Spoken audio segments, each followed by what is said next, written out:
Okay, that makes 2 o'clock Eastern time and 12 o'clock Mountain time, where I am located in Denver. I just want to thank everyone for joining in. The Pro Series webinars has really been a lot of fun for us to put together, and we appreciate that you guys are so interested in learning more about Knowify. So again, I just want to thank you for taking some time out of your day to learn a little bit more about Knowify and the different tools that we're offering you. Today's webinar is going to be about managing the cost plus contract in Knowify. This is also going to be often referred to as a time and materials contract. Basically, we're covering, how to invoice your customer for actual costs that you've incurred on the job, as opposed to agreeing on the price beforehand. And a little bit of a quick bio about me. For those of you who don't know me, my name is Terrin Kalian. I run our customer experience team at Knowify. I've been working with Knowify for about 5 years now. And basically, my role is to make sure that every customer who's using Knowify enjoys it, and I help any way I can. So you may have heard my voice in YouTube videos. I help build a lot of our knowledge base. I do a lot of our training, and from time to time, you'll see me answering tickets. Anything that has to do with teaching you guys more about Knowify is really what I like to do here. And here's just a quick little outline of what this webinar is going to cover. At first, I just want to give you guys some more information on when we're going to be using these contracts. At what point should we be using the cost plus instead of the fixed price in Knowify? I'll also be covering, how to build the contract and the different types of deliverables that we offer in the cost plus contract. Um, then I'll show you how to track the cost to the job a little bit. We got into a lot of detailed cost tracking in last week's webinars. I really just want to track costs in this one for the sake of getting to step 4, which is invoicing for those costs. We'll show you how all of your different purchases, bills, time tracked is going to end up on the invoice to the customer. So you're kind of simultaneously tracking cost and revenue in Knowify. And then we'll end up with a Q&A, as we have been doing with this webinar series. If you have any questions, please submit them in the Zoom Q&A. It's easier if you submit them in the Q&A versus the chat. And we'll follow up at the end and go through every question that's been submitted. Obviously, you can ask them at the end, but if you have questions during the webinar, definitely throw them in the Q&A there during the webinar itself as well, so I can get to them when we're done. But now with that intro, I'm going to go ahead and open up my Knowify account and go to my contract job screen, because this is going to be where we start any job, any type of contract in Knowify, where I'm going to click add new contract job. I'll give the job a name, and I'll go ahead and select a client. And now it's going to ask what describes the job. And this is where I want to just give a little bit more information about what is a cost plus job versus a fixed price job. The idea is that in a fixed price job, we have a little bit more of a simple communication with the client, where we tell them, here's how much we're going to be doing this job for. And then we send invoices either all at once, either several invoices, progress invoicing that adds up to that final number, regardless of how much we spend. That's where we get, the benefit of having a detailed budget. So I could say, as long as I stay under this budget, the budget's less than our contract value, so I'll remain profitable. But when we have a cost plus contract, what we're quoting to the customer isn't a fixed price that we're trying to spend less than. What we're quoting to them is rates. It's more of a open contract, where what I'm telling them isn't we'll do this job for $1,000. I'm saying we'll do this for 10% more than it costs us. We do find that this is a little bit riskier for the customer to sign, so they're a little bit more hesitant. Customers often like to know exactly how much they're going to spend before they start the job. But this is definitely lower risk for the contractor using, quoting the price or quoting the job to the customer, because as long as you are always adding the markup to your expenses, you're always going to end up making money on this job one way or another. And we call this cost plus slash other, because there's a variety of other billing items that we're going to include in this webinar that I'm going to show you. that aren't exactly cost plus or time and materials, but they do help you build out a custom pricing layout that you can send to the customer. Uh, I'm going to set the job address. I always like to do this. It's just a best practice in Knowify, but not necessary. And when I save the job, it's going to pull me into the create proposal screen. Um, in our cost plus contracts, we default you to the advanced job costing style. All this means is that we set up the contract first as opposed to setting up the budget first. Just workflow wise, we found that this makes a little bit more sense. If you're quoting a fixed price, it makes sense to set up a budget first because you want to stay under that budget and make sure that you quote a price that's higher than the budget. But since in our cost plus, as I mentioned earlier, we're basically are automatically going to be profitable, the budget isn't quite as important before the project starts. And so this is just the process of building a contract. You'll see that at the top, it's very similar at first, where I could say, I'm sending this to my client Hector. Here's the contract number. And you'll see that I have two different agreement types here. I'm going to cover this a little bit more after I start creating a contract, but basically what this is saying is, do you want to tell the customer an estimated final cost to them? Because again, as I said, this isn't a fixed price contract where I'm quoting $1,000 and I'm going to invoice $1,000. But in this scenario where we're invoicing cost plus, sometimes the customer prefers to have an estimated final cost, since we're not really committing to a final cost when we quote this open-ended, let's say 20% markup. So when you choose this option and you say quote total price, you're saying, I think we're going to charge you 20% markup on everything that we buy. And I think at the end, it might be $1,000. We estimate you'll spend $1,000, but it's not a firm price. It's really just for the sake of you providing the customer with a ballpark idea of how much they'll end up spending, so they're a little bit more comfortable signing these proposals. Because again, from the customer standpoint, they're a little bit more confident signing something fixed price, so they know that it's not going to go over their personal budget. Project description, this is the same throughout Knowify. It's just so you can give a little bit more information to the customer. But what I really want to cover here is different types of deliverables. So when I add a new deliverable, you'll see that I have the time and materials option first. This is the most commonly used item when it comes to deliverable type, when it comes to cost plus contracts. I'll just call this whatever, demolition. I can input a quick little description of what goes into demolition. But more importantly, what we're going to be able to start doing when we add this deliverable is entering different time and materials rates. So just to quickly walk through the difference between universal versus resource versus role rates. This is how much I'm billing the customer for every hour of my time. So that's the time part of the time and materials, right? So let's say, regardless of who's working on the job, I'm going to bill $75 an hour. That's where we use universal. It means we don't care who's doing the job, the work on our end. We're going to bill the customer the same rate regardless. But if I choose, and I'm actually going to jump to role before resource just to go from the broadest to the narrowest, where if I choose based on role, I could say, well, when it's a foreman, we charge $100 an hour. And if it is a laborer, we charge $80 an hour. And I can adjust these. These are just defaults from my admin section. But this way, based off of the role that you assign to each employee, we're going to charge a different rate to the customer. And again, this isn't the cost to you. This is how much you're charging the customer. So let's say I usually spend $35 an hour on laborer time.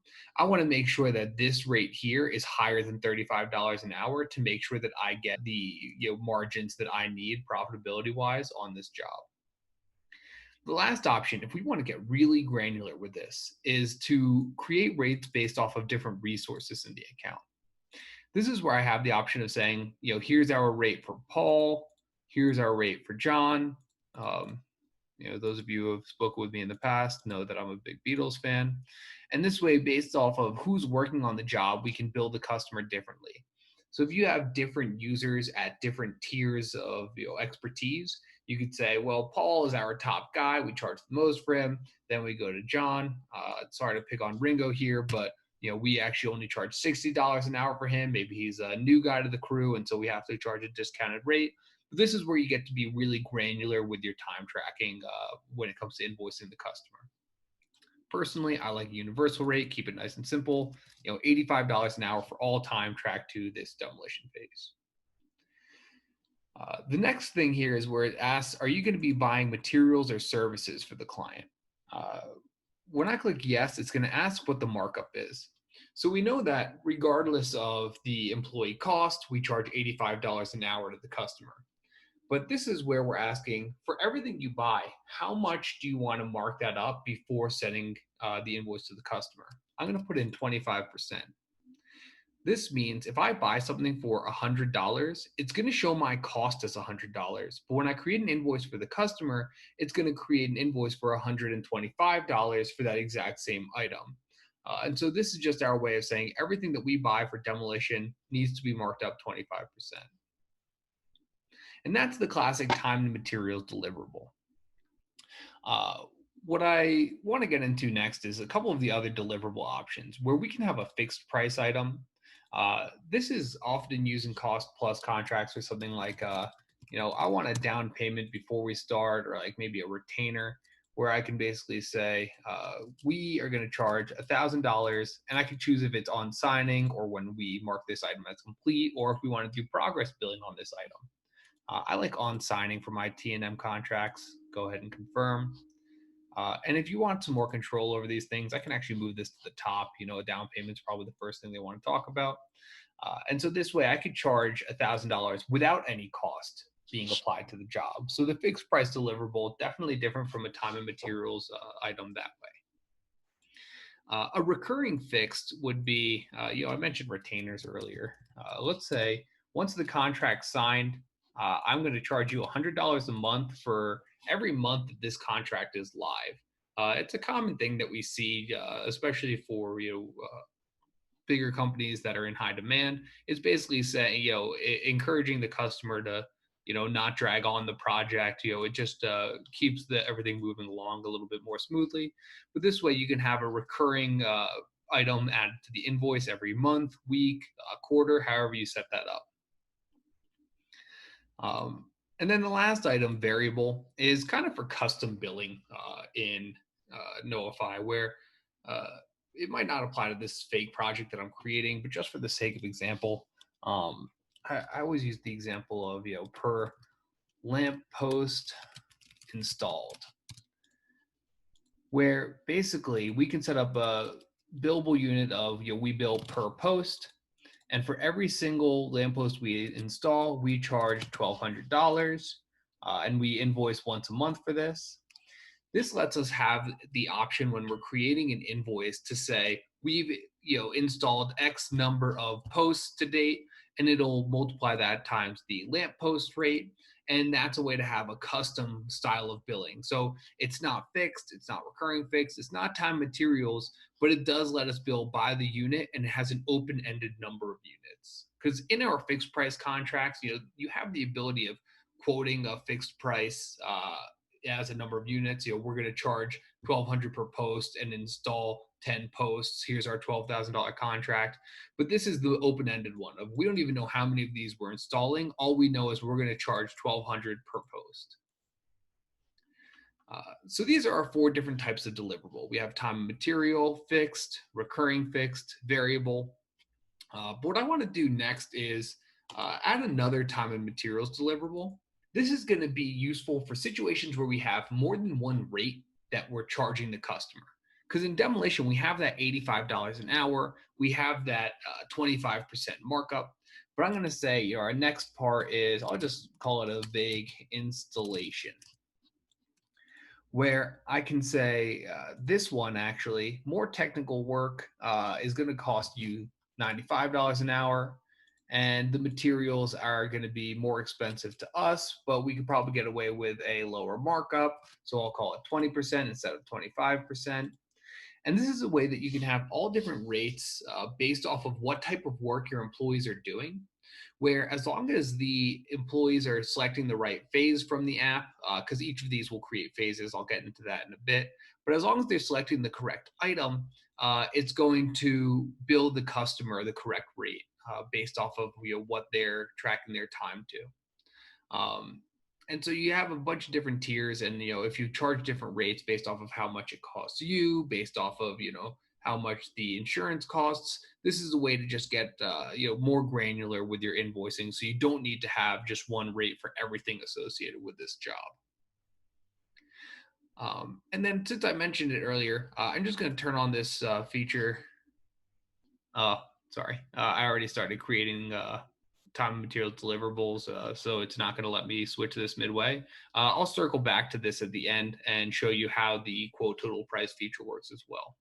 All of the workflow of it's going to be identical. It's just going to be a little bit more granular in situations where we are actually creating the proposal itself. Just so you can see what this contract looks like, I'm going to do a quick preview. And so you'll see that it breaks down in each of these items. The rate, this is fixed price, $1,000. This is a monthly rate of $100 per month.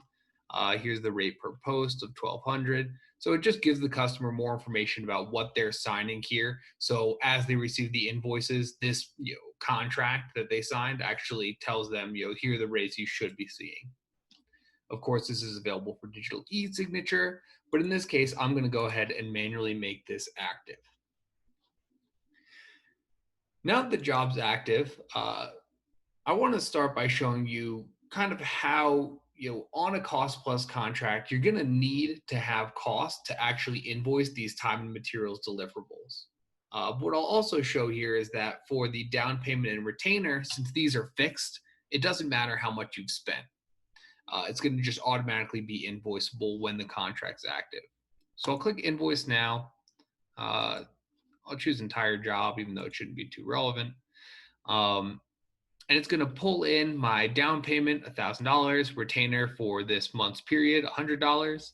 And you can see here that the post item is still sitting on the left-hand side. This is where I can actually pull it in and start entering my number of posts. I'll do that when I create other invoices later on. Oh, actually, why not? So if I click this, it'll say, how many posts have you installed to date? I could say 10.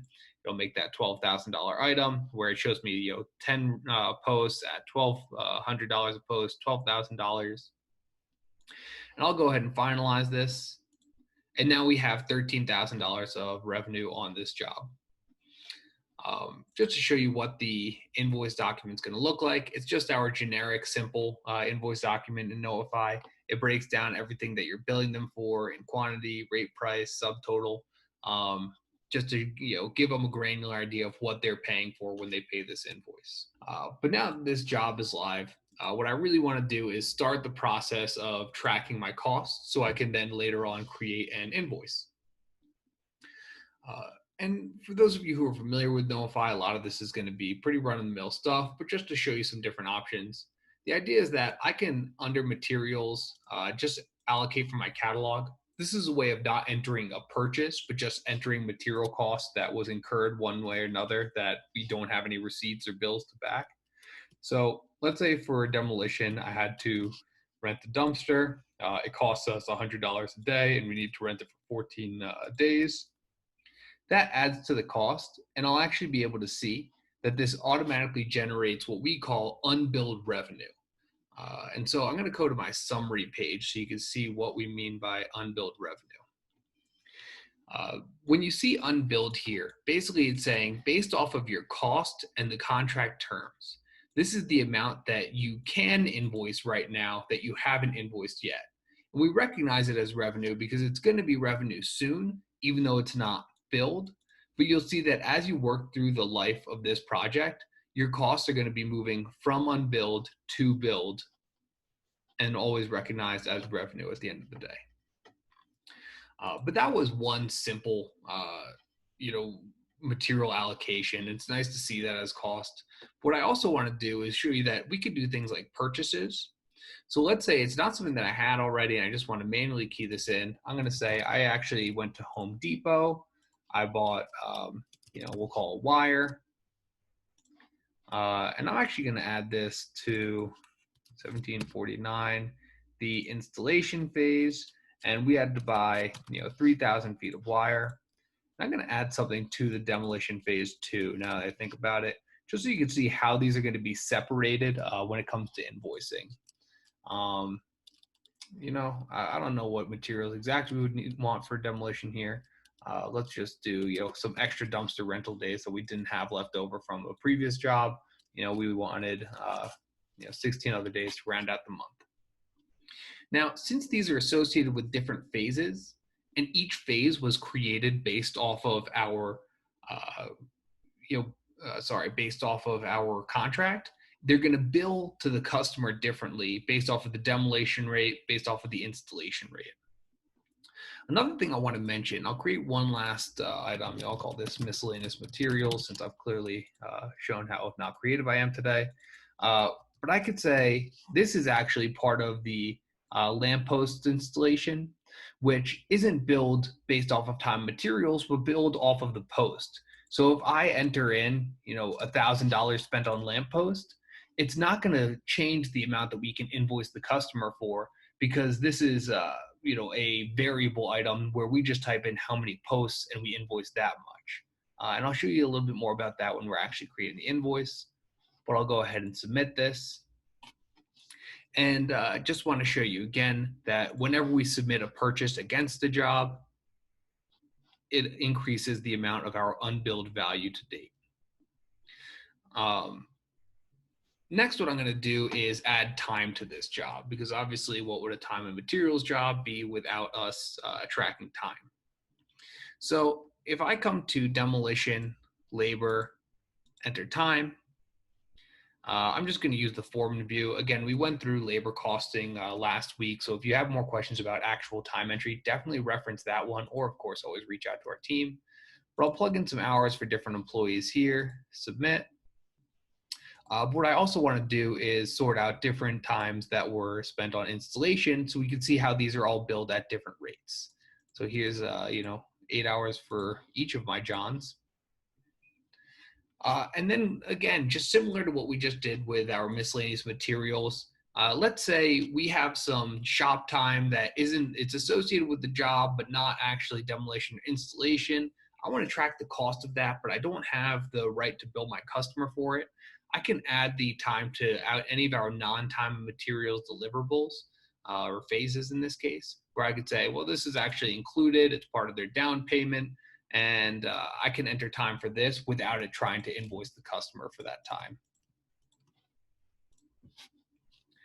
Now, an important thing to note when it comes to invoicing time is that we only allow time to be invoiceable once you have approved the hours.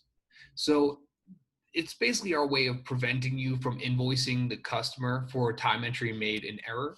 It's always common for users to forget to check out at the end of the day, or to submit a 5-minute entry by accident when they're starting their day. And so we don't want you to invoice the customer for those. A lot of the times they might not understand the error and they might get a little cranky about it.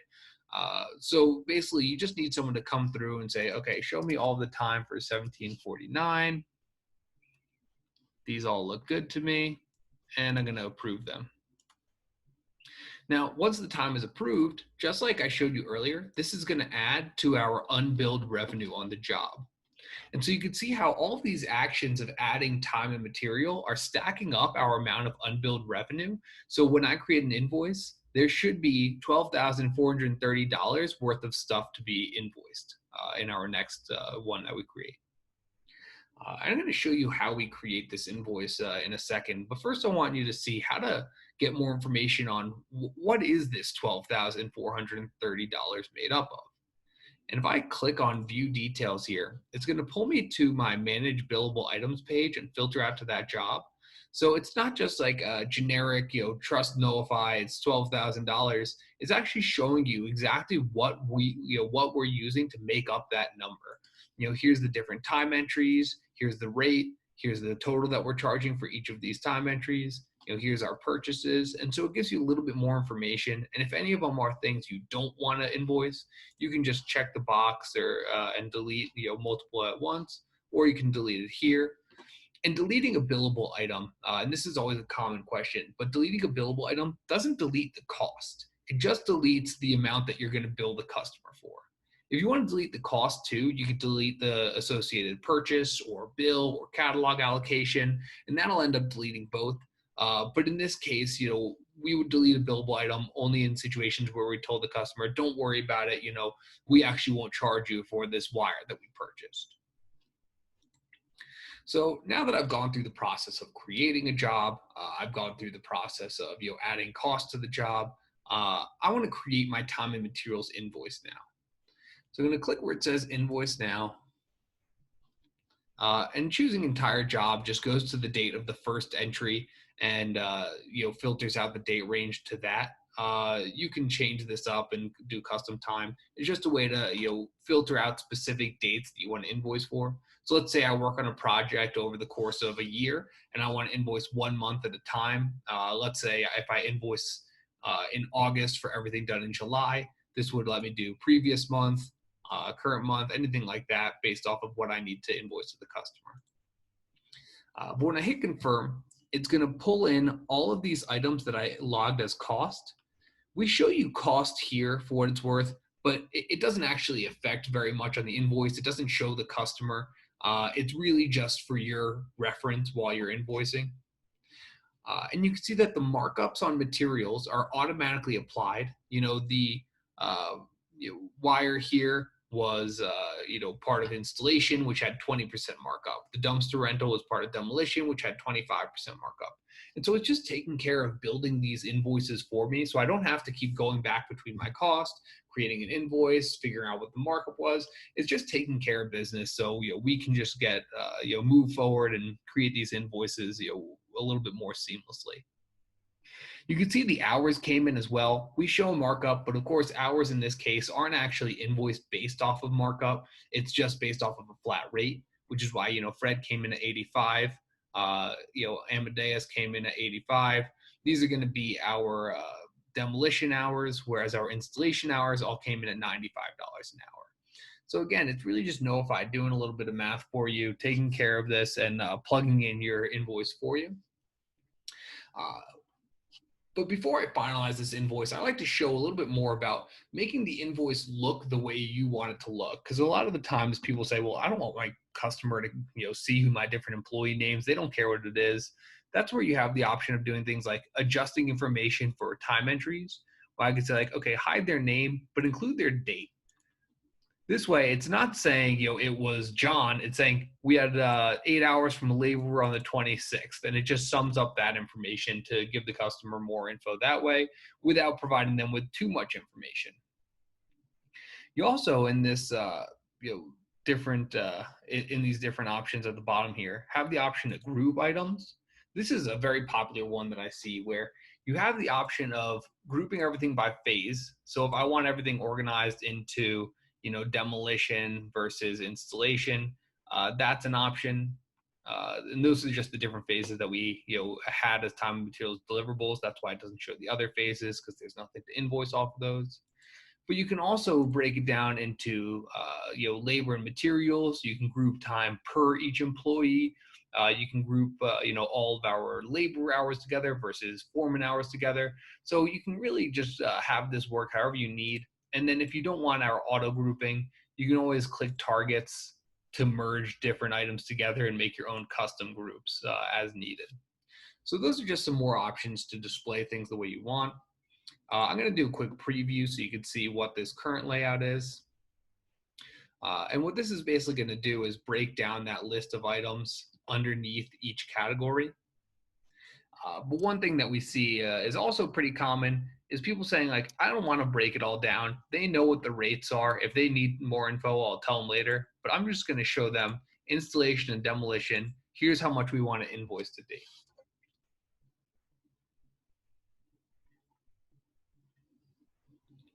And that way it just displays installation. There's 3,000 different things in here. That's because we have a lot of wire. And here's our average rate. Here's how much we're charging for installation, for demo. A popular customization that we hear requested is to remove these two columns. Very possible if that ends up being something you're interested in. Please reach out to support@knowify.com and we're happy to take care of it. But the important thing here is that you can see that the total is matching that unbilled value that we had shown in our contract job screen. So it's really showing us, this is the amount that now is no longer unbilled. We're actually billing this amount. I'll go ahead and finalize this invoice.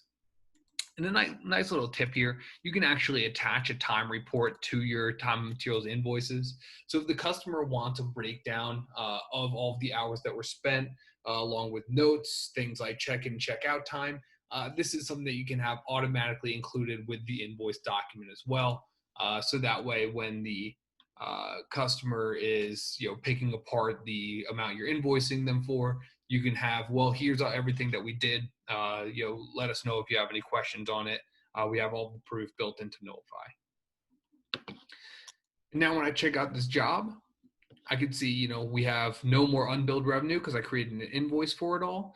Here's our total billed revenue. And I could see, compared to my cost, and I have a nice little hefty profit margin on this project. So everything I covered here so far is the basics of time and materials invoicing, and I'm going to open up to Q&A in just a bit.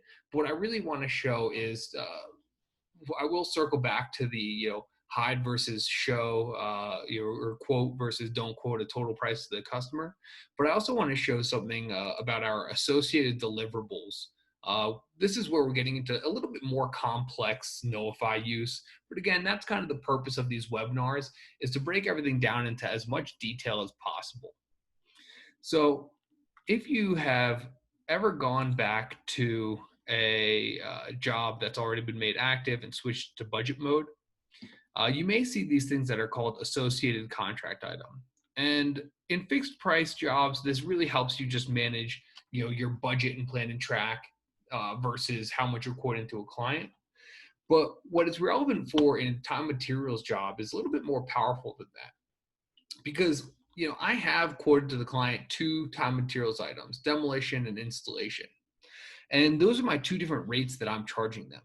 But let's say I want to internally know installation of what, so I could say installation refrigerator, add job phase, installation oven, and I can associate this with installation as well. So even though this isn't the item that was created from my installation deliverable, it's still going to bill the same way. So all of the time that's assigned to installation oven in Knowify is going to use the $20 rate and $95 hourly rate and the 20% markup that we set up on the installation item in our contract and changes section. So for those of you who are always wondering about the associated deliverables, that's definitely the biggest use of it, is being able to have more detail in your Knowify plan and track section than you have in the contract that you have quoted to your client. Now, last thing I'm going to touch on before we open it up to Q&A is just how to quote that total price to your client in a situation where you are still billing time and materials. And I'm just going to create a new contract really quickly to show you how that works. So I'm going to turn this feature on now, and I'm going to add a new deliverable, time and materials, and again, lacking creativity, I'm just going to call this demolition all over again. And you'll see that there's added fields here. So now it's not just asking for that hourly rate, but also how many hours do we think we're going to bill for. This way, I'm providing the customer with a little bit more information for their comfort when they're signing this contract. So I'm saying, well, we're charging $85 an hour. I think it'll probably take us about 100 hours. That way, the customer has a general idea of how much you're going to end up invoicing, instead of saying, well, what if it takes $1,000? I don't have that $85,000 to pay for this project. Whereas if you say, it has, it should take us 100 hours, we're looking at 8,500 for labor. It's a little bit more comfort for the customer. Same thing when you're creating, your markup and your materials that you're quoting to the client. I could say, we're going to, charge 25% markup on whatever we buy, regardless of how much it costs. But for peace of mind reasons, if I want to come in here and say, we're going to be renting a dumpster, it costs us, $100, or we charge $100 per day it's rented, and we'll probably need it for 30 days. And I'll probably actually want to adjust this. This way, the customer, when they're signing that 25% markup item, again, it's the idea of they're saying, well, 25% markup on just anything seems like I could end up, going broke on this job. But if you say like, well, just to give you more information, this is actually just going to go into roughly, 30 days of dumpster rental. You'll probably end up spending less than $4,000 on it. This is just the peace of mind numbers. And you'll see the difference when you preview the actual document that you're sending to them. It just gives them a little bit of we call this an estimate. A lot of different things in construction are called an estimate, but this is what Knowify is referring to, where I have my dumpster rental, my labor. This is what goes into demolition, and you can just break down the projected pricing before everything starts. We also include a disclaimer at the bottom. The final cost of this may differ, but we're charging the hourly rate of $85 an hour, and we're charging you for the materials that we are using to complete this project. So they're actually signing this term of here are the rates we're going to be charging, but what they see here is just their peace of mind number, so they could see, okay, it's not like it's going to cost me $100,000, it's $12,000. That's well within my budget. Once the job's active, the tracking is still the same, so you still have to track your cost to invoice the customer, even though you quoted some solid values here. They don't automatically become invoiceable. That being said, one neat thing we added to Knowify to help you create those costs is this option that says, would you like to use the contract breakdown as budgets? So this way it actually builds a budget for you using the information that it had here, where I have a labor budget and I have a set of dumpster rental days. So I can create the purchase much more easily. Again, this is more classic Knowify as opposed to time and materials Knowify. But this way, instead of me having to manually key this in, I could just say, allocate these from catalog, and it's added in and ready to invoice. And we'll see it here as unbilled value. So that is everything that I wanted to cover in time and materials invoicing. I'm going to now open up for the Q&A portion of this. So the first question we have, very good question. If you use a fixed price deliverable to charge a down payment, how do you deduct the down payment from the final invoice? In this example I gave, maybe down payment wasn't really the best phrasing, but I guess what this would be in reference to is a deposit where you're going to be crediting it back. Mine was more of a, you have to give us $1,000 just to start the job. It's not going to be credited back. If it's a situation where it is going to be credited back, that's where you have the option of using our deposit feature. It's the same feature that is available in our fixed price jobs. Let's see if I could switch this to draft. So if I want, I could say there's $1,000 deposit instead of $1,000 down payment, and then that'll be available available as a credit later on as I invoice through the life of this project. And actually looks like that was our only question for today. Awesome. Well, I appreciate everyone taking the time to join in. Tomorrow's webinar I'm doing is on AIA invoicing. If it's something that you need to use, I highly recommend joining in. It's a great topic. We're going to be going into depth about not just, how to use it in Knowify, but, what is in AIA invoicing? When are we going to be using it? There's going to be a lot of great information in there. Of course, I'm biased because I'm the one giving the webinar, but we're always looking forward to sharing all of that info with you guys. Thanks again for joining in, and everyone have a nice rest of your day.